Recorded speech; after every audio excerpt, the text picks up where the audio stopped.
West Indies के लिए तो ज़रूरी है ही, हमारे लिए भी उतना ही ज़रूरी है। तो क्या लगता है कि स्क्वाड बैलेंस्ड है, अच्छी कारकर्दगी, मोमेंटम जो T20 वाला है वो वनडे में भी दिखा पाएंगे हम? बिल्कुल आप सही कह रहे हैं। देखिए होता यही है कि पाकिस्तान की अगर कारकर्दगी देखें तो पिछले किसी कहीं ऐसा हो गया है कि पाकिस्तान वनडे में हो, टेस्ट में हो, T20 में हो, उस तरह की नहीं है कारकर्दगी। लेकिन वेस्ट इंडीज की हालिया जो पोजीशन है आपने खुद देखा होगा, जो उन्होंने ऑस्ट्रेलिया के खिलाफ से टेस्ट सीरीज खेली, फिर T20 सीरीज उनके साथ 5-0 से हारे, फिर पाकिस्तान से 2-1 से हारे। तो ये भरपूर मौका है पाकिस्तान को कम बैक करने के लिए और यहाँ पर अपनी पोजीशन को बेहतर करने के लिए। पाकिस्तान अगर जीतता है तो पाकिस्तान की पोजीशन जो है और थोड़ी बेहतर हो जाएगी। लेकिन वेस्ट इंडीज के लिए ये सीरीज जीतना इसीलिए लाजमी है क्योंकि वो अगर ये सीरीज जीतते हैं तो 9वें नंबर पे आ जाएंगे और अगली सीरीज में जो है वो कोई भी इस तरह की सीरीज जीतने के बाद जो है अपने नंबर को नंबर 8 या 7 तक ले आते हैं। लेकिन पाकिस्तान टीम इस वक्त बैलेंस नजर आती है। मोहम्मद रिजवान की वापसी हुई है, शाहीन शाह अफरीदी की वापसी हुई है, उसके अलावा जो बाबर आजम है वो है, कप्तानी तो मोहम्मद रिजवान ही कर रहे हैं। लेकिन तगड़ी एक टीम है और जो वेस्ट इंडीज की पोजीशन है वो मुझे नहीं लगता कि जिस तरीके की उनकी कारकर्दगी है और जिस तरह से उनकी टीम बिखरी हुई है, ना उनकी बैटिंग जो है उस चल रही है, ना उनकी बॉलिंग इतना वो हमें चार नजर आ रहा है। तो मुझे ये पाकिस्तान टीम को खास तौर पर ये सीरीज जीतनी चाहिए और बहुत ज्यादा जरूरी भी है पाकिस्तान के लिए। अच्छा, जो पोजीशन लग रही है बाज़ाहिर और जिस तरह से सीनियर्स मंझे हुए प्लेयर्स और नए प्लेयर्स का कॉम्बो है, बैलेंस टीम है जिस तरह आप भी बता रहे हैं, तो हमें तो बड़े मार्जिन से जीतना चाहिए ताकि हमारी रैंकिंग भी बेहतर हो और जो पिछले दाग हैं उन्हें भी धोया जा सके। ख़ास तौर पे जो सवालात उठते रहे लॉबिंग के हवाले से, परफॉर्मेंस के हवाले से, तजुर्बाकार होने के बावजूद मैदान में आके ना खेल पाने के जो गिले शिकवे हैं, उन्हें लगता है कि सारी जो नाकामियाँ थी या पिछले जो लेसन थे उससे सीख पाएगी हमारी टीम।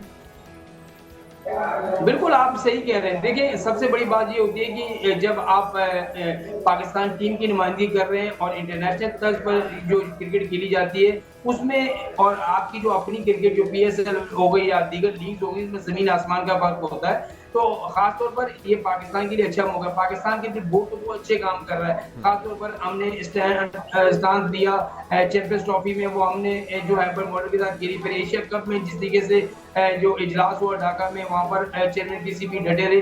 ये चीजें बहुत अच्छी हो रही है। लेकिन अब पाकिस्तान टीम की कारकर्दगी को भी देखना पड़ेगा। हमें तीनों जो फॉर्मेट की जो हमारी टीम है इसको बेहतर करना होगा। टेस्ट मैच हो, वनडे हो या T20 हो। देखिए आप कप्तान बदलते रहेंगे तो कप्तान बदलने से रिजल्ट अच्छे नहीं आएंगे।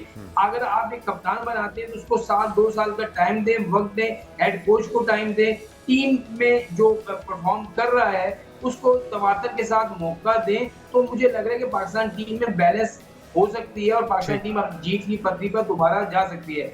लेकिन हमारे यहाँ ये होता है, देखिए एक प्लेयर, मैं मोहम्मद आरिस की बात करूंगा, मुसलसल आप उसको चांस दिए जा रहे हैं लेकिन वो कुछ नहीं कर रहा। फिर आप जो है वो आजमाए हुए कारतूस जो है वापस लेके आ जाते हैं। फहीम अशरफ को वापस ले आए, हुसैन तलत को वापस ले आए, मोहम्मद नवाज को वापस ले आए।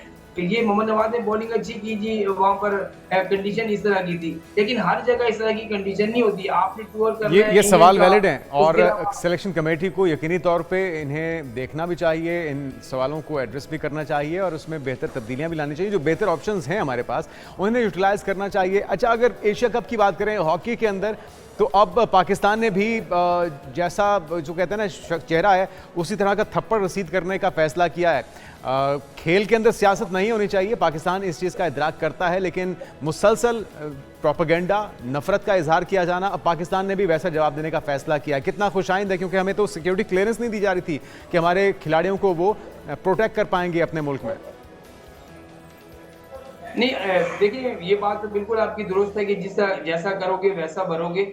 ये चीजें तो होनी चाहिए। देखिए हम तो ये भारतीय मीडिया रोजाना कोई ना कोई प्रोपेगेंडा करने के बाद एक नई खबर ले आता है। जब वहाँ की हॉकी फेडरेशन ने जो है पाकिस्तान को कहा कि हम वीजे भी देंगे आपको, उसकी वहाँ की हुकूमत ने ये इंडिया भी दिया कि जी हम आपको सिक्योरिटी भी देंगे।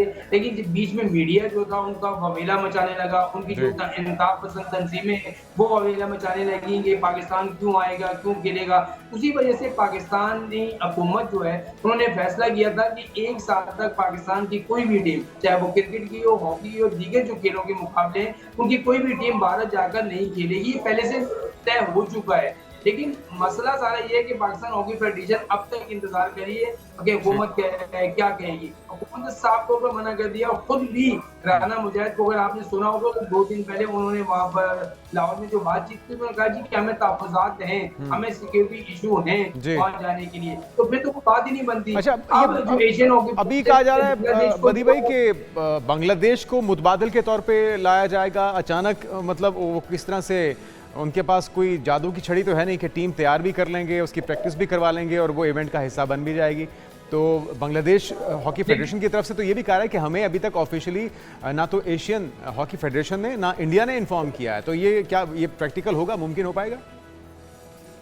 देखिए ये भारतीय मीडिया जो है ना, इसको खास तौर पर वहाँ की चाहे वो बीसीसीआई हो या वहाँ की हॉकी फेडरेशन हो, खेलों की जो बड़ी उनकी फेडरेशन है, वो इनको टास्क देती है कि आपने ये खबर चलानी है, आपने इस तरीके से चलानी है और भारतीय मीडिया उसी लाइन पर चलता हुआ खबरें चलाता है। अब उन्होंने जो है ना वो ये एक नया प्रोपेगेंडा शुरू किया है जी, पाकिस्तान तो नहीं जा रहा तो हमने बांग्लादेश को शामिल कर लिया है, ज़राए ये चलता हुआ आ रहा है। जबकि जो बांग्लादेश हॉकी फेडरेशन है उसको पता ही नहीं है, वो कह रहे हैं कि हमें ना ही तहरीर, तो लगता ये कि इंडियन मीडिया या जिसको गोदी मीडिया कहा जाता है वो अपनी ख्वाहिशात को खबर बना के पेश करता है और चाहता है कि वैसा ही हो जाए। एक हमने चिंगारी तो छोड़ ही दी है। बहुत शुक्रिया, बदिउज़ ज़मान साहब हमारे साथ मौजूद थे और उम्मीद करते हैं कि पाकिस्तान वनडे के अंदर भी तमाम सीरीज़ अपने नाम करेगा और हॉकी को लेकर जो फैसला हुआ है इंडिया में एशिया कप का हिस्सा ना बनने का, ये ऐसा ही होना चाहिए था, क्योंकि मुसलसल जो हरदर्मी थी भारत की उसके बदले में ऐसा ही फैसला करना चाहिए